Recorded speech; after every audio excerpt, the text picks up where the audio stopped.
Depuis son retour sur la terre de ses ancêtres, Laurent Gbagbo a donné un coup de pédale rendant l'environnement politique ivoirien très intéressant. Les journalistes, les chroniqueurs et analystes politiques ont de la matière. Canal Ivoire vous propose ce jour l'analyse de M. Nazer Kadia, analyste politique, sur la décision de Laurent Gbagbo de créer un autre parti. Front populaire ivoirien, Aléa Jacta Est. Le président Laurent Gbagbo vient une fois encore de donner un coup de pied dans la fourmilière du paysage politique, suscitant des réactions de divers ordres. Il vient d'opérer une troisième rupture avec l'annonce de la mise sur pied d'une nouvelle structure politique en lieu et place du FPI. Si ces deux premières décisions, à l'allure de rupture prise au lendemain de son retour en Côte d'Ivoire, revêtent un caractère personnel et strictement privé, la troisième ne l'est pas du tout et pour cause.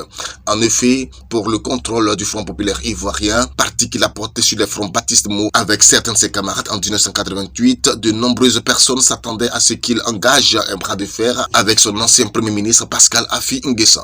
Arc-bouté sur une légalité à lui conférée par la justice ivoirienne et sûr de son fait, M. Affi attendait cet épisode de l'histoire du FPI qui, en toute logique, aurait certainement fini en justice et à son avantage. De nombreux journalistes, des analystes politiques et des détracteurs de Laurent Gbagbo avaient déjà affûté leurs plumes pour fondre sur celui-ci. Le ton était déjà donné par la publication d'articles présentant le président Laurent Gbagbo comme un assoiffé de pouvoir qui n'a pas honte de disputer le leadership du FPI avec son lieutenant après avoir assumé les plus hautes charges du pays. Mais ayant anticipé ce qu'aurait été une telle situation sur son image et celle de ceux qui se retrouvent en lui, il a intelligemment évité la confrontation et partant le piège en laissant le FPI à M. Affi.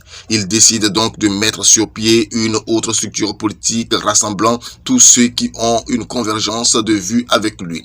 Doit-on s'étonner de ce qui arrive au FPI? Assurément non. De nombreux observateurs de la vie politique en Côte d'Ivoire avaient depuis longtemps acquis la conviction que le point de non-retour dans la guéguerre entre les deux branches du FPI était atteint. En effet, de retour de Bruxelles après un rendez-vous manqué avec le président Gbagbo, M. Affi a fait une sortie tonitruante au cours d'une conférence de presse. Cette sortie a eu le mérite d'avoir un éclairage au conflit de leadership qui sévissait au FPI. Sous l'effet de la colère de ce qu'il considérait comme une humiliation, M. Affi s'est laissé aller pour s'épancher et dire tout haut ce qu'il pensait du président Gbagbo dans le silence de son cœur. Ce qu'il avait jusque-là contenu par convergence politique et peut-être par calcul politicien est sorti dès lors que la colère a fait tomber toutes les barrières.